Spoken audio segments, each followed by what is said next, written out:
Quem tem medo de Donald Trump? A guerra comercial pode pôr fim à exuberância americana?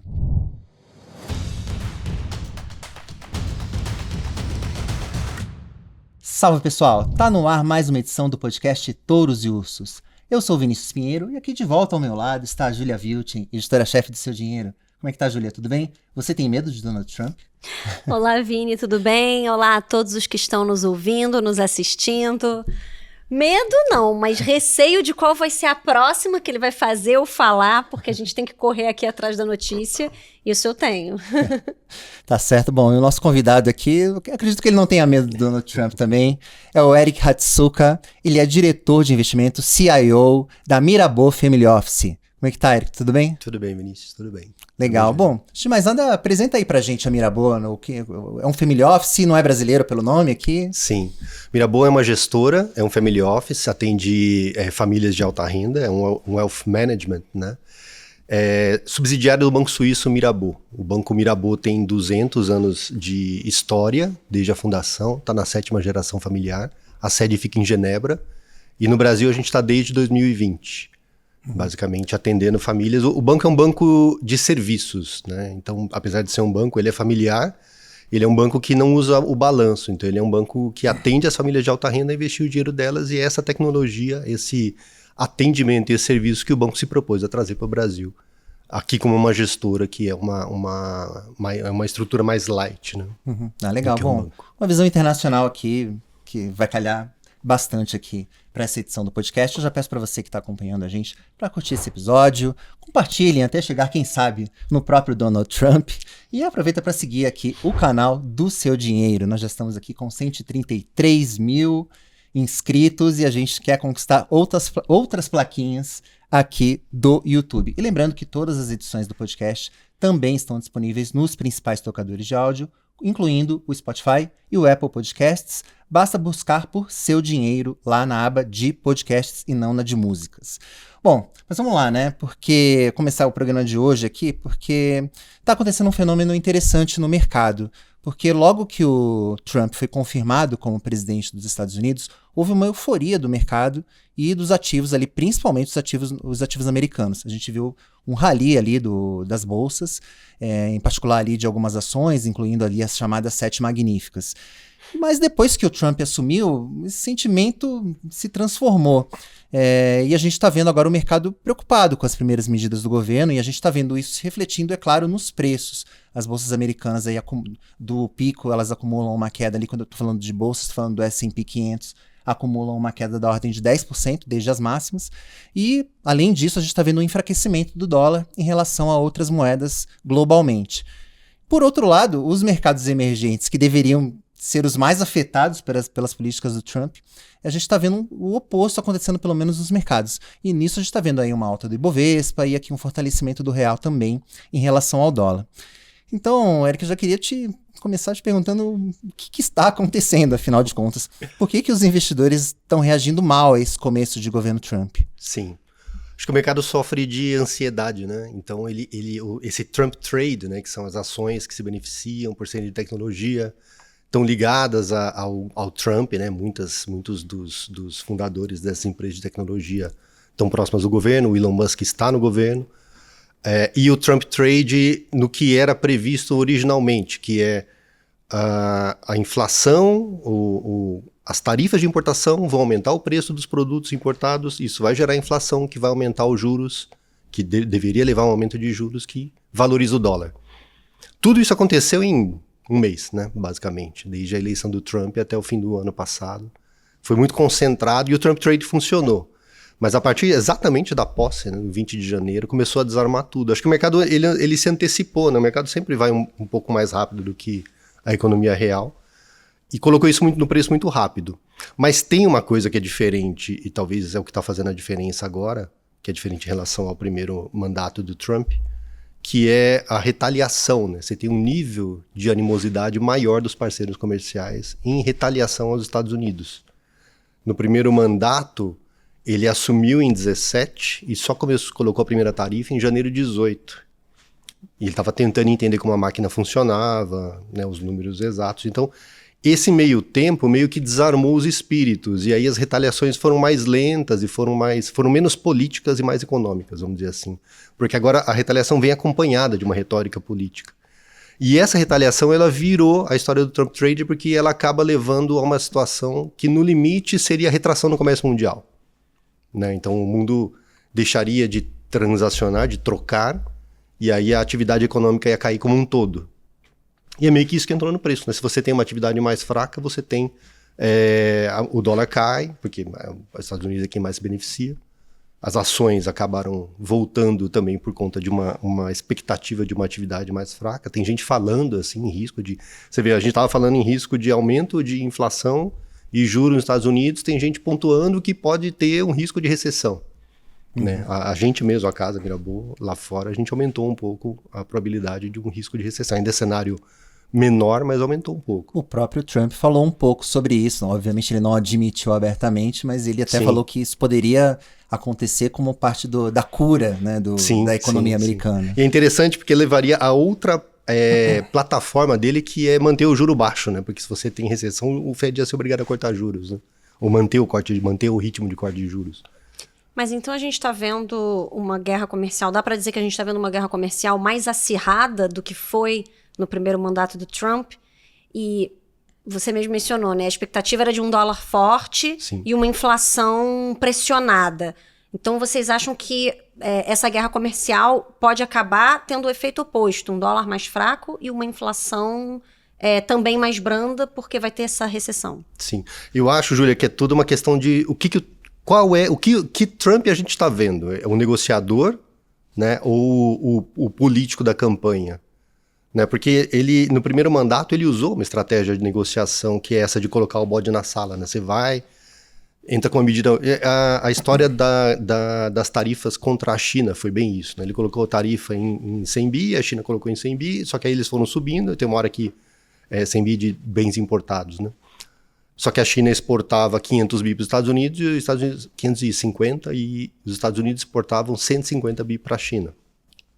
Então, na verdade, tinha uma hora que a China não tinha mais o que tarifar. Mas eles chegaram num acordo. Não sei se a gente vai se lembrar disso, mas no começo de 2020 eles assinaram um acordo. A gente, obviamente, não lembra porque a gente foi atropelado pela pandemia. Mas eles fizeram um acordo. O saldo comercial, o déficit comercial dos Estados Unidos com a China reduziu desde então. Então, aquela estratégia foi meio bode na sala. Né? Eu te jogo um cenário muito ruim, eu tenho poder político para isso, eu tenho poder econômico para isso, e trago você para a mesa de negociação com expectativas mais ajustadas ao que eu quero. Né? Se for isso, acho que é um começo turbulento. Está sendo o primeiro mandato só em fast forward, né? É um começo mais turbulento, mas ele tende a se acomodar numa situação mais moderada, no meio do caminho. Né? Que se for uma técnica de negociação, é isso. Mas dadas essas retaliações, Exato, é o que ele mudou, vai né? conseguir trazer para a mesa de negociação os seus parceiros? Essa é a questão, né? Sim. Eu acho que o que importa é a China, né? No final das contas. Os outros parceiros... Com a Europa, acho que foi retórica. Com o Canadá, acho que não é... Mesmo com o México, né? Que também tem um déficit importante. Vai rolar 200% de imposto sobre o nosso vinho, Exato, o Eric, será? Imagina isso, né? Eu acho que aí é retórica política, é meio que cada um falando para suas plataformas. Com a China é o que importa, de fato, para a economia mundial. Você tem uma polaridade comercial importante entre esses dois atores, né, Estados Unidos e China. O resto é meio se arranja lá, né? Se acomoda, né, nessa situação. O que vai importar realmente é Estados Unidos e China. E aí ainda não teve uma retórica mais hostil. Está tendo uma escalada, mas não foi nada parecido com a Europa, lá, os 200% de imposto sobre vinho e espumante, né? Mas diante dessa possibilidade de uma recessão, daria para dizer que o excepcionalismo americano chegou ao fim, de uma certa forma? Tem uma tese aí, né, pairando, né, de gente boa no mercado falando sobre isso. Sim. Qual que é a tua visão? Primeiro, que a Júlia perguntou, eu acho que ele não vai chegar tão longe. Eu acho que se a economia americana fizer algum sinal de desaceleração, acho que o Trump recua. Tá? Me parece, é um pouco de queda de braço aí. Ele vai até o limite, mas não acho que ele vai ser tão dogmático. Eu não acredito no fim do excepcionalismo americano. Na verdade, se o Trump conseguir o que ele quer, que é desacelerar, reduzir o déficit comercial com os parceiros, sem causar uma desaceleração na economia mundial, vai deixar de ter dólar em circulação no mundo. Vai ter menos dólares em circulação, porque os Estados Unidos, o déficit comercial americano é o que alimenta o mundo da sua oferta de dólares, né? Ele é o único país que imprime dólar, obviamente, mas é o único país que paga as importações da sua própria moeda. Então, se ele reduz aquilo, esse déficit comercial, e é o único país também que tem déficit comercial permanente e grande. Grande em percentual do PIB e grande em volume, em dólares. Imagina que ele reduz o déficit sem causar um impacto econômico nocivo. Vai ter menos dólar em circulação, porque ele vai comprar menos do mundo. E nesse cenário o dólar se torna mais escasso. E o dólar mais escasso, na prática, acaba mantendo... Eu acredito que quando acabar o excepcionalismo americano, vai acabar tudo. O dólar vai cair, o juro vai subir e a bolsa vai cair. Vai ter tudo junto, porque uma coisa está amarrada na outra. Obviamente, acho que todo mundo que está no mercado já se debateu bastante sobre isso. As coisas estão amarradas, elas são meio intrínsecas uma à outra, né? Se você tem a bolsa forte, você tem a bolsa forte porque o dólar é forte. Você vai... Se um cair, para cair tem que cair tudo. Não dá para cair uma coisa só. Né? Então a bolsa americana vai colapsar também. E aí o Fed vai perder poder de ação, porque o Fed só faz o QE e essas expansões de balanço porque o dólar é o dólar. Se o dólar fosse uma moeda sem credibilidade, não dá para você ficar expandindo o balanço, porque você vai ter problemas, você vai ter inflação, vai ter corrida inflacionária, né? Maxi desvalorização da moeda. Né? E isso nunca aconteceu. Então, mas aí... Então eu acho que não vai ser dessa vez. Mas não vai também. acontecer. Acho que não vai ser dessa vez. E o dólar, então, a perspectiva é de um dólar forte. Eu acho que sim. Eu acho que sim. Eu acho que mantém o cenário. O mercado, de novo, em fast forward, né? Acho que agora era muito o que ia acontecer muito rápido, entrou no preço muito rápido. Agora reverte um pouco, porque a maneira que o mundo está jogando é diferente do primeiro trade war, mas o final vai ser o mesmo. Eu acho que vai ser um dólar forte. Talvez o dólar forte não seja ele valorizando contra o euro ou contra as outras moedas fortemente, mas se mantém numa trajetória num nível de fortalecimento. Contra os emergentes, então, aí sim, né? Aí você tem uma diferenciação clara. Qual que é a tua? Eu acho que tem uma data agora que o mercado tá olhando, né? Talvez se a gente fosse mais analógico, teria aquele calendário Sim. em que as pessoas iam marcando um xizinho e ia ter uma bolinha ali na frente do dia 2 de abril, que é a data em que o Trump vai, enfim, anunciar alguma coisa relacionada àqueles estudos, Sim. enfim, decretos ali que ele publicou logo no começo do mandato. Qual que é a tua expectativa para esse dia 2? Você acha que vai ser realmente um dia D? Enfim, ou a coisa deve se diluir até a gente chegar lá? A gente já teve algumas notícias um pouco mais nessa linha até do que você colocou, né? De relativizar um pouco o que vai acontecer, né? Qual que é a tua visão? Eu acho que da estratégia dele é ser polêmico, né? É causar turbulência mesmo. Deixar o interlocutor perdido. Então, eu acho que vai vir bastante coisa de todo lado. Deve vir uma porrada, então, dia 2. Vai vir uma porrada. De muito item, né? Muita coisa específica. A gente viu algumas coisas, vamos dizer, Canadá e México, principalmente, alguma coisa da China. Eu acho que dia 2 vai ser um negócio mais... De novo, é naquela estratégia de causar impacto, né? Não necessariamente vai se manter como está. É um pouco de trazer o interlocutor para a mesa de negociação. Minha percepção. Então, a gente deve ter bastante ruído, então, nas próximas semanas. Sim. Putz, no primeiro mandato dele foi isso, né? Toda semana tinha uma surpresa. Não foi trivial. E muitas vezes anunciado por rede social antes. Foi bem complicado, né? Ele continua um pouco fazendo isso, né? Sim, sim. Não sei se tanto com as tarifas, mas com a história de cripto, ele tá lá. Sim. É esquisito, né? Essa de cripto, né? Postando um negócio. Sim. Mexendo com o mercado. Sim. Ele não tem muito pudor, né? Não. De mexer, do quanto ele pode afetar o mercado, né? Na posição que ele tá. E ele sabe, né? Aparentemente ele sabe, ele usa isso, mas ele fala sem papas na língua mesmo. Sim. Ele não tem muita reverência, né? Pelas instituições, né? Eu queria te perguntar de Brasil, né? Assim, diante desse cenário, né? Que, com tantos ruídos, com tantos anúncios pela parte do Trump, guerra comercial, os parceiros dos Estados Unidos respondendo de uma forma um pouco mais hostil do que no primeiro mandato, tudo isso que a gente falou aqui. Cenário de dólar provavelmente forte aí para frente. Como que fica o Brasil? Qual que deve ser o impacto da guerra comercial na economia brasileira, nos mercados locais? Como que você vê o Brasil? Eu acho que o maior impacto vem pelo câmbio. Não acho que a economia vai... É que assim, do ponto de vista econômico, quando a gente fala de balança comercial, a gente não tem muita capacidade de negociação, porque a gente exporta muitos bens primários, né? Muita matéria-prima, muita commodity. Commodity, como diz o nome, é indiferenciado, né? Então você não tem muito como colocar margem sobre isso. Do ponto de vista econômico, deve ter alguma coisa nesse sentido, mas eu acho que a transmissão maior vem pelo câmbio mesmo. E o câmbio, nesse momento, a gente está meio que herdando, né, o que está acontecendo com as outras moedas, né? O euro valorizou quase 10% em uma semana e pouco, né, contra o dólar. Não foi diferente, aqui valorizou. Hoje o Brasil é como se a gente tivesse fosse meio um barco, enfim, uma maré, né? Quando a maré sobe, a maré desce, a gente está meio à deriva nesse sentido. A gente não tem uma política própria, né? Tanto comercial quanto, enfim, econômica de forma geral. Então a gente está muito exposto a esses movimentos. Quer dizer, se o Trump resolver taxar alguma coisa nossa, vai ser difícil. Não tem muita solução, viu? Tipicamente, se ele taxar alguma coisa nossa, e talvez isso seja a minha visão mais diferente de todo mundo, é que todo mundo acha que se ele taxar, vai subir o preço lá. Só que para algumas coisas vai cair o preço de quem vende e não subir o preço de quem compra. Porque você não tem para quem vender. Estados Unidos hoje é o grande, você vai vender para Marte, não tem outro comprador, né? E não tem outro país com um déficit comercial tão grande.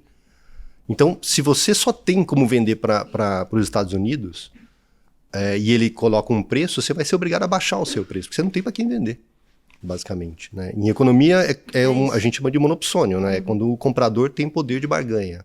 Né? O comprador é tão grande e, né, ele faz uma parte tão grande da demanda que ele tem poder de preço. Exatamente. A sua opção seria, como acontece nos setores agrícolas do mundo todo, quando dá super safra, que eles, enfim, o produtor francês joga leite na rua, essas coisas. O que você pode fazer é destruir a sua produção para não vender num preço que você acha aviltante, mas você não tem para quem vender. Para muitas coisas que os Estados Unidos compram, você não tem para outro comprador, então você é obrigado a baixar o preço. E isso para o Brasil, obviamente, a gente está mais exposto, porque a gente exporta commodity. Então, acho que para muita coisa pega por aí, né? O Brasil hoje já está com um déficit em conta corrente que começou a abrir de novo, né? A gente, tipicamente, sempre que o Brasil acelera o PIB, a gente abre déficit em conta corrente. No passado, isso gerava crise, que era a tal da vulnerabilidade externa. Hoje em dia, por conta dos saldos comerciais, dos saldos agrícolas, né, commodity basicamente, petróleo agora também. Minério de ferro, petróleo e soja, né? Os 3 grandes itens da pauta. A gente não tem mais uma vulnerabilidade externa, como tinha antigamente, mas agora o déficit em conta corrente, ou seja, a nossa necessidade de dólares para financiar a nossa economia, começou a aumentar de novo. As tarifas do Trump devem agravar isso aí, tornar mais rápido esse aumento do déficit em conta corrente. Que está hoje em 2,5, indo para 3, o 4 é onde o mercado acha que se torna difícil de financiar, do PIB, percentual do PIB, estou falando. Quer dizer, se o ajuste vem pelo câmbio, também, então essa também seria uma maneira Sim. do Brasil não perder, digamos assim. Sim, também. Porque você não reduz o seu preço. Mas ele cai automaticamente, né? Porque o preço inteiro do país caiu, né? Exato. Sim. Você acaba tendo menos dólares, porém mais reais no final, porque o seu real está valendo menos. Sim, é um outro jeito de você ajustar, né? Quando você tem uma economia que ela é muito grande, dependente de um bem, meio que o país inteiro acaba ajustando e a forma de ajuste do país é a taxa de câmbio. Então, agora é um momento bom para comprar dólar, né? Para fazer aquela vaquinha em dólar, porque a gente teve um alívio aí no câmbio, mas tudo indica que vai reverter esse alívio. Sim, até pela política econômica.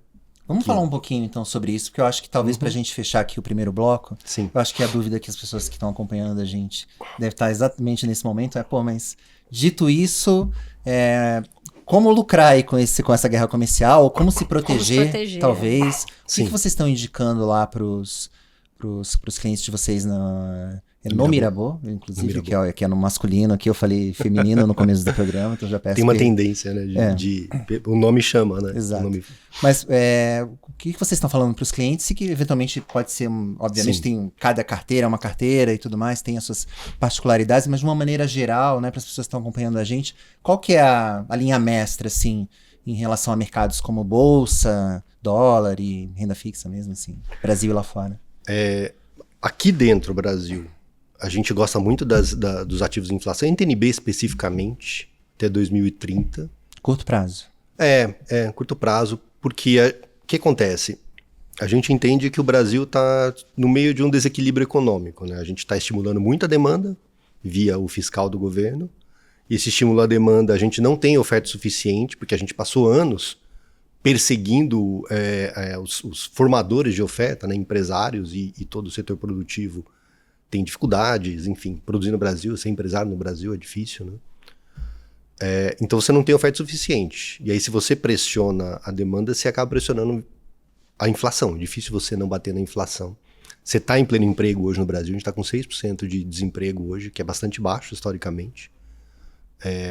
Então, essa pressão de demanda vindo do fiscal, pressionando a inflação, ela está causando um desequilíbrio e a melhor maneira de você se aproveitar, na minha visão, é NTN-B. Por que 2030 e não a 50, por exemplo, né? Embora a taxa esteja atrativa? Porque essa conta vai ter que ser paga lá na frente. Em algum momento você vai ter que subir os juros para controlar, e aí quando você subir o juro para controlar, esse papel mais longo vai sofrer na marcação a mercado. Não existe nenhuma regra econômica que diga que um país tem que ter 7, 8, 9, 10, 15% de juro real. Circunstancialmente você pode ter isso ou mais, né? A gente já está com o juro real bem alto. Já está em 7,5, o ex-ante, né? 7,5, o ex-post não está tão alto, né? Bom, enfim, a gente já teve um Banco Central que botou o juro em 40, né? A Selic, né, da época, né? Então, o papel longo está mais exposto à marcação a mercado, então a gente gosta no mais curto por causa disso, porque em algum momento vai ter que ser paga essa conta. A gente acha que a inflação vai subir ou vai se manter alta, com risco de perda, né? Em algum momento ela sair muito mais. Como aconteceu no governo Dilma, né, que em 2015 a gente teve 10,70 mais ou menos de inflação. Esse risco começa de novo a tomar uma dimensão. Agora não porque o governo está controlando os preços, mas porque o câmbio pode sofrer um ajuste abrupto. As carteiras estão mais simples hoje. A gente não está em bolsa, embora a gente reconheça que a bolsa está bem barata. A gente realmente acha difícil a bolsa subir de forma sustentável com esse nível de juros, com o nível de desequilíbrio que a gente está criando.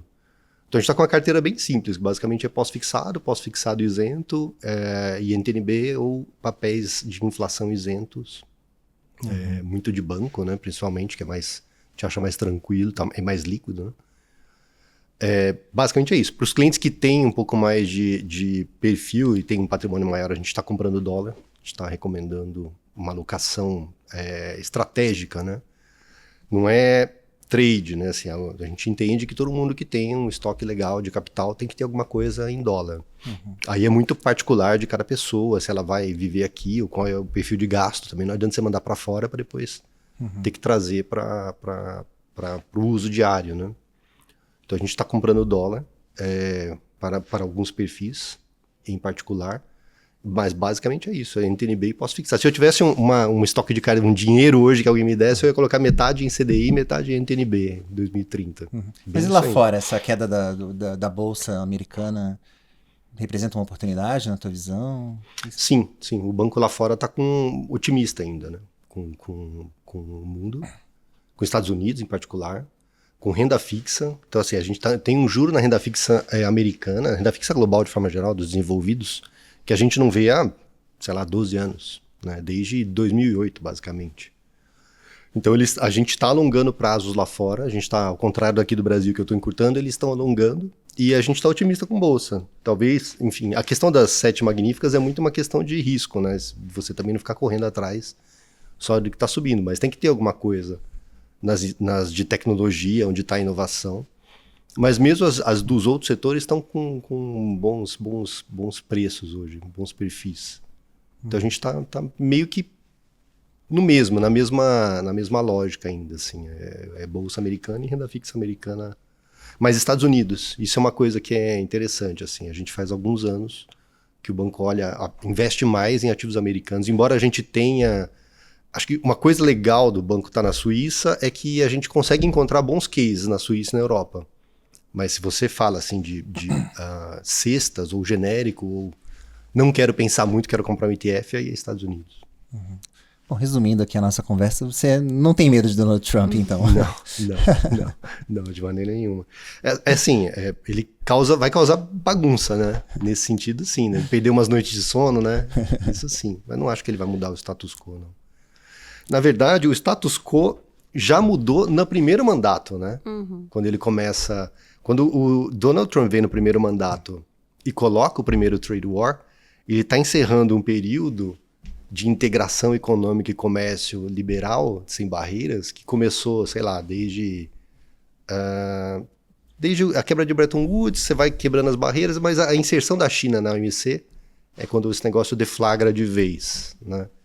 E exatamente ele vem por causa do tamanho que a China ficou, né? Talvez para os livros de história, então, as pessoas que forem analisar esse período daqui a alguns anos talvez vão olhar mais para o que aconteceu em 2017 e não para o que aconteceu em 2024, até como a gente estava falando, né? A reação dos outros governos é meio porque eles viraram a página também, né? Qual página? A página da globalização. Essa é a página que foi virada. E depois veio pandemia, guerras, outros eventos que são todos, também se você empurraram pensar, tudo nessa mesma direção. Exatamente. Né? São todos eventos que te deixam com medo de globalização. Né? Deixam as pessoas comuns com medo da globalização.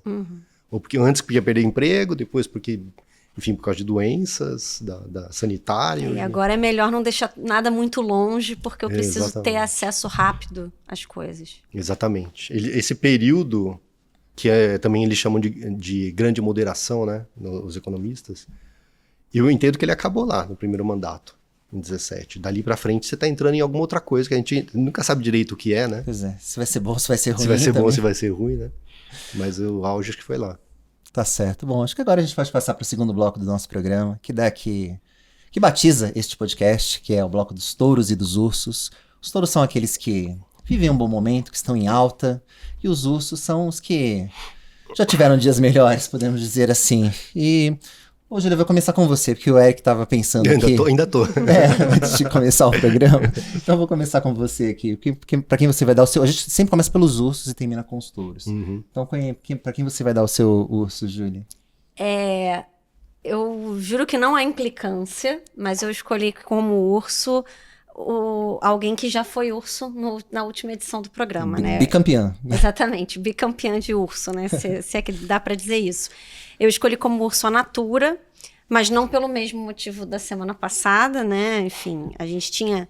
Na semana passada, a Natura foi urso porque divulgou um balanço que foi muito mal recebido aí pelo mercado e as ações de cara despencaram aí 30% logo depois da divulgação desse balanço. Aí, na semana passada, já depois do último programa, a Natura anunciou uma reorganização societária que muito calcada na incorporação da Natura &Co pela sua subsidiária Natura Cosméticos, que aí voltaria a ser a holding operacional do grupo. Essa reorganização ela até já era esperada e ela não é mal vista. É uma reorganização que até os analistas do papel gostam, acham que realmente vai trazer aí benefícios para a Natura financeiros. Mas essa reestruturação envolveu uma dança das cadeiras de executivos que, na opinião dos analistas, não foi boa, pelo menos não neste momento. Porque vai sair do grupo da Natura, né, o atual diretor financeiro IRI, que é o Guilherme Castellan. E os analistas do papel consideraram uma grande perda para a empresa, porque o Guilherme Castellan é visto como um personagem-chave aí nesse movimento de tentativa de venda da Avon Internacional, que hoje é o grande bode na sala da Natura, né? Então, assim, o que o mercado achava? Que ele até podia vir a sair ou mudar de posição, mas que isso seria depois da venda, da tão esperada venda da Avon, da divisão não América Latina da Avon. Mas não foi o que aconteceu. Essa venda ainda está enroscada, né? Ainda não saiu do papel. É considerada fundamental para a Natura poder né, se resolver, sair da fase ruim que ela está passando. Inclusive, a Avon pediu nos Estados Unidos recuperação judicial, né?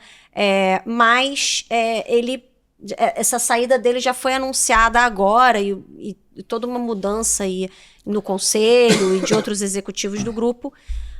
A ação não reagiu mal logo de cara, logo depois do anúncio, mas depois, nos dias seguintes, ela continuou num movimento de queda. Então, a gente está vendo aí um início de ano bastante negativo para a Natura, com todas essas notícias. Então, por isso, eu achei que ela mereceu ser mencionada aqui, por fatos novos, novamente como o urso aqui do programa, Vini. Lembrando que ela caiu mais depois de ter caído 30% no dia da divulgação do balanço na semana anterior.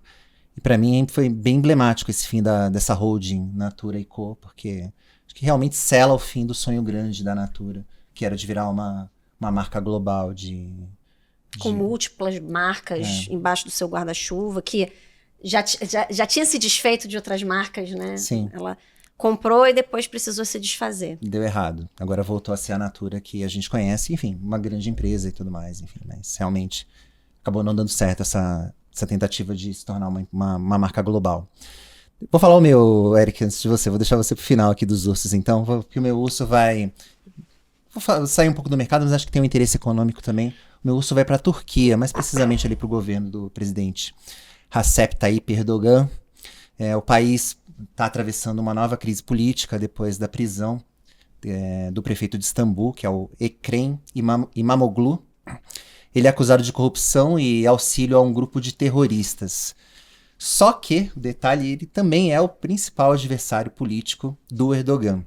Então, que levanta sempre a suspeita de que houve, na verdade, essa prisão teve apenas uma motivação política.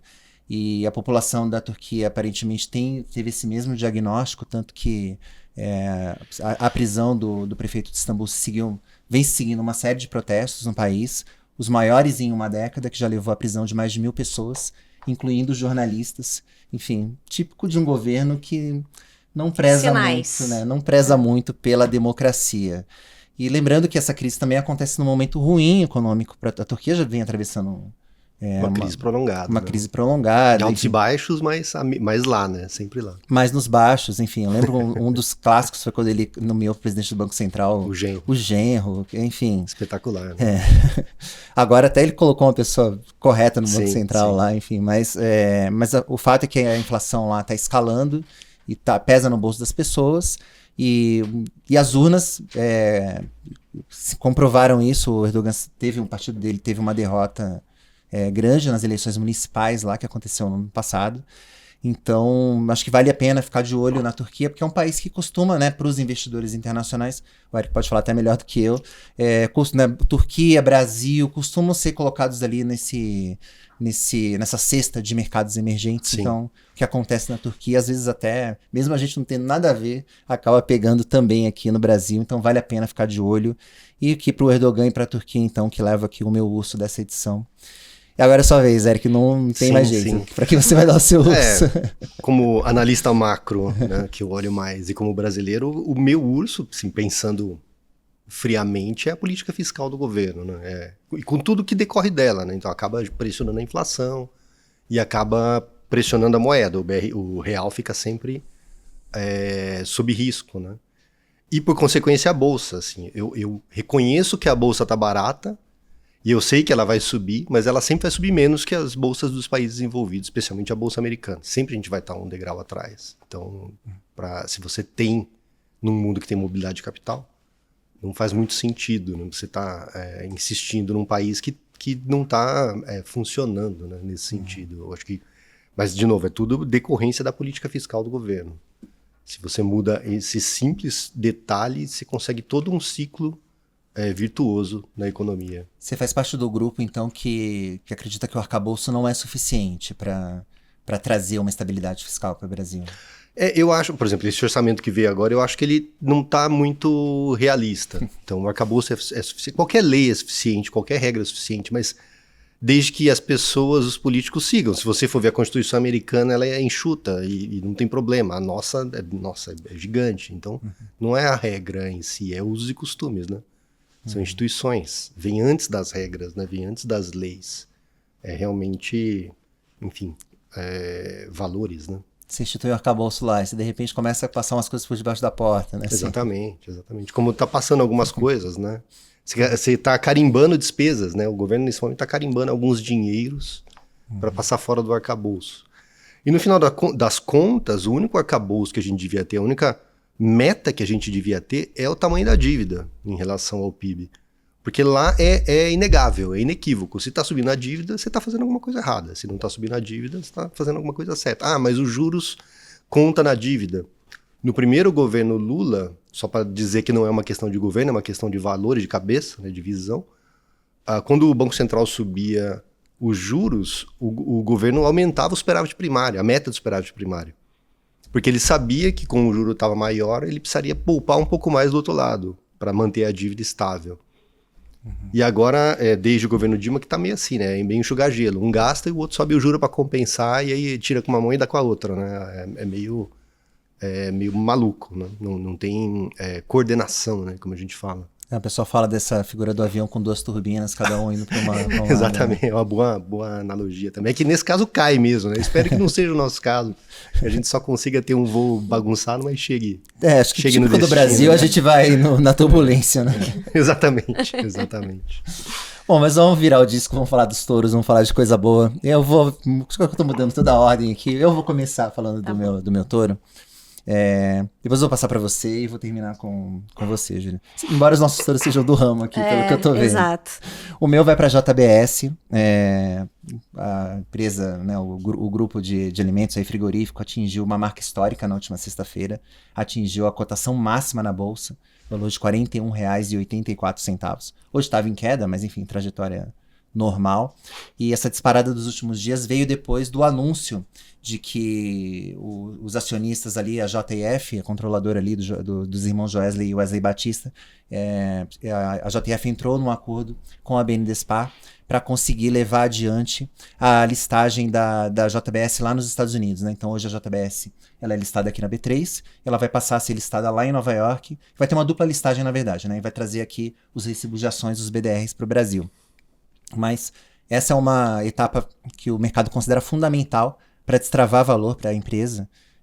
A expectativa é que, uma vez listada lá nos Estados Unidos, ela vai conseguir alcançar ali múltiplos, né, valuations parecidos com de outros grandes grupos de alimentos no exterior. E, aparentemente, acho que essa também é a aposta da família Batista, tanto que, no acordo com a BNDESPAR, eles se comprometeram a pagar até R$500 milhões para a BNDESPAR se uma determinada valorização dos papéis não acontecer depois da listagem. Eles não falam percentual, mas eu achei bastante curioso assim, esse voto de confiança, que eles acreditam realmente no potencial de criação de valor com a dupla listagem. E o mercado também comprou essa ideia, tanto que as ações subiram muito forte nessa última semana e alcançaram aí essas máximas. E, para concluir aqui, né, a JBS tem a chance, nessa semana, de confirmar esse momento touro, porque divulga o balanço nessa semana, então... E a expectativa é positiva para os números, então a gente vai acompanhar aqui ao longo dessa semana se realmente ela vai confirmar esse momento touro ou não. Mas enfim, fica aqui então meu touro para JBS. E não vou falar para você, para falar o seu, depois eu vou passar para o Eric, depois você fecha com o nosso touro especial, tá? Tá bom, para me manter no tema aqui de frigoríficos. Eu escolhi como meu touro a Minerva.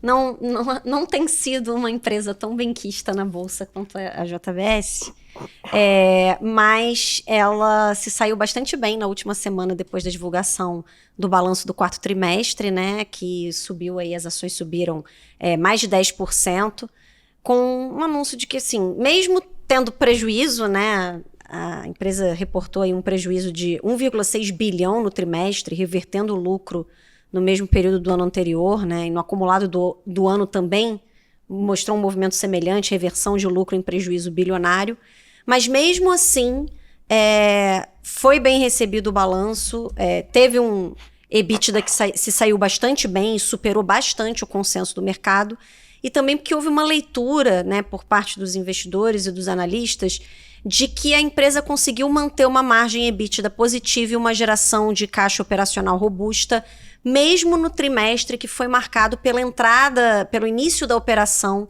daqueles ativos que a Minerva tinha adquirido lá da Marfrig um tempo atrás. né? Só relembrando, a Minerva comprou algumas plantas na América do Sul aí, da Marfrig, e foi uma compra que foi muito bem vista para a Marfrig e mal vista para a Minerva, né? E o mercado achou que a Minerva pagou caro, né? Foram 7,5 bilhões de reais, que os negócios eram muito arriscados e que aumentariam a alavancagem da Minerva. Mas, enfim, foram aprovados, né? Teve um imbróglio ali no Uruguai, mas foram aprovadas pelo CAD, né?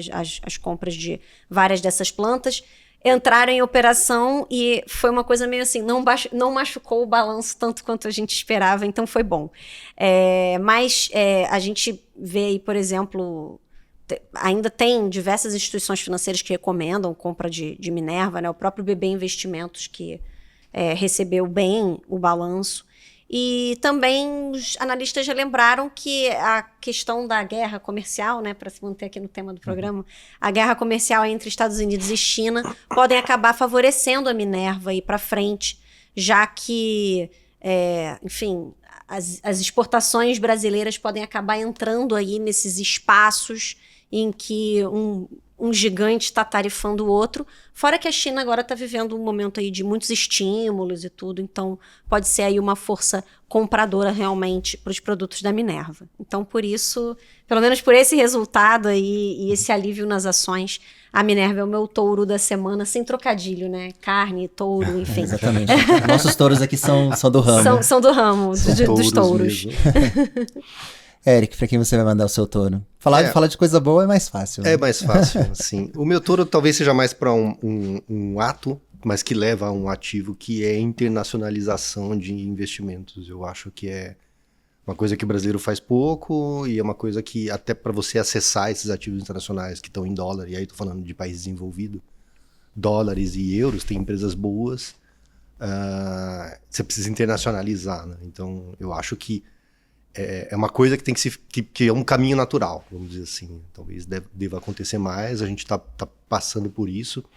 Você vê, mesmo que troque o governo e um próximo governo, que pode ser o mesmo, de novo, o problema aqui é mais a condução da política econômica, você vai ter um período de ajuste também, que também vai ter consequências. A gente acaba o Brasil fica muito volátil, né? A nossa Selic ou está em 2 ou está em 15, né? Então, a gente hoje, acho que o maior problema do Brasil hoje é que a gente é um país volátil, né? E se a gente é volátil na taxa básica de juros, eu me lembro que de 2010 a 2015 a gente subiu e desceu umas 2 vezes e o México ficou na mesma taxa, 5 anos, né?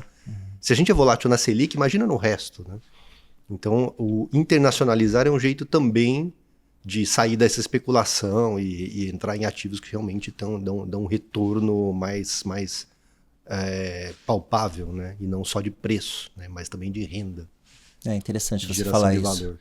Porque para a maioria das pessoas é difícil, porque quando você internacionaliza, você tá abrindo mão aí de 14,25 ele para de render, cabeça, né? né? Ele para de render, né? Mas também não é a mesma inflação nem a mesma vol, né? A mesma volatilidade, né? Mas sim, tem isso também. Bom, enfim. Fica até um touro indireto pro dólar também aqui, sim, né, Eric? Não, legal. Júlia, fecha aí então. Para quem a gente vai dar aqui o nosso touro especial dessa edição? O touro especial dessa edição é uma dica do nosso editor de lifestyle, lá do Seu Dinheiro, o Eduardo do Vale, que, enfim, agora a gente tem, né, essa parte de lifestyle no site, falamos de cultura, comportamento, e eu ainda acho que ele vai ser o Pedro Andrade do nosso São Paulo Connection aqui.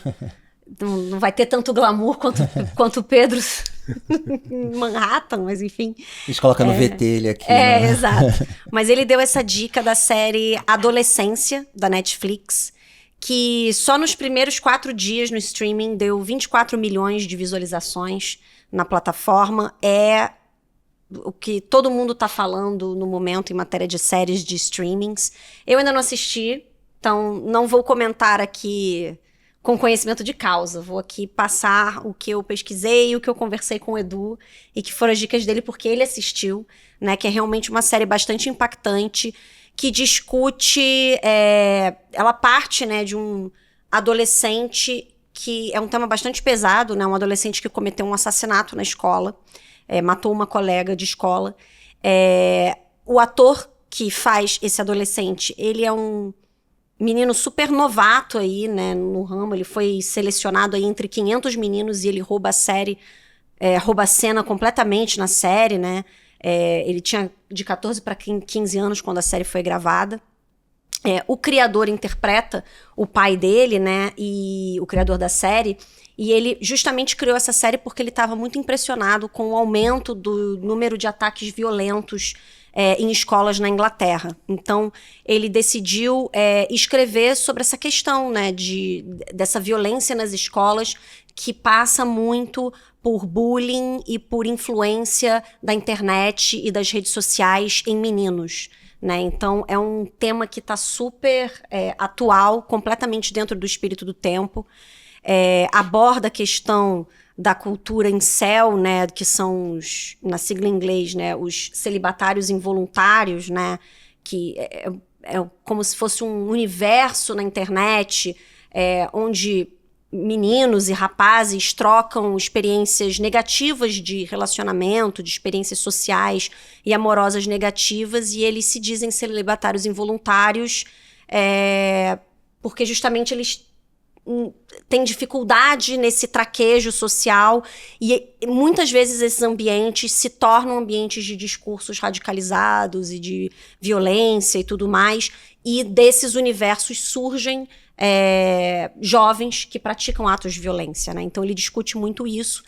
E não só essa série não tem sido somente um sucesso de público, como também de crítica, né? Dizem que tecnicamente ela é excelente, ela é toda... O Vini vai poder até falar melhor do que eu, porque ele é mais ligado em cinematografia, mas que ela foi toda gravada em plano sequência, sem corte nenhum, que é uma coisa super difícil de se fazer, e cria uma atmosfera de tensão naquela coisa do suspense da série, que é bastante forte, né? Que realmente tem tudo a ver com a temática da série e te deixa ali tenso junto com aqueles personagens, né? Então, vou deixar aqui a dica do Edu. Eu também já estava querendo ver, agora, depois de ter pesquisado e conversado com ele para esse programa, quero ver mais ainda. Mas é isso, às vezes o que faz muito sucesso parece que é bom mesmo, né? Eu tenho filho adolescente, então acho que eu até preciso assistir. Tá dentro do público-alvo. Mas né? a temática realmente me afastou no começo, né? Essa coisa Que é mais pesada, né? Exatamente. Mas, enfim, vou colocar lá nos meus favoritos para assistir. Então fica aqui a nossa dica e o nosso tour especial desta edição. Mas é claro, antes de colocar um ponto final nesse programa, eu tenho que agradecer aqui muito a presença do Eric Hatsuka, diretor de investimentos, CIO aqui no cargo, na sigla em inglês aqui do Mirabeau Family Office. Valeu, Eric, pela presença. Obrigado, eu que agradeço a oportunidade. É isso aí, Júlio. Até semana que vem a gente se encontra aqui de novo. Tá ótimo, obrigada, Vini, obrigada a todos os que nos acompanharam. É isso aí, acompanhe o seudinheiro.com para ficar por dentro de tudo que mexe com os seus investimentos. Aquele abraço.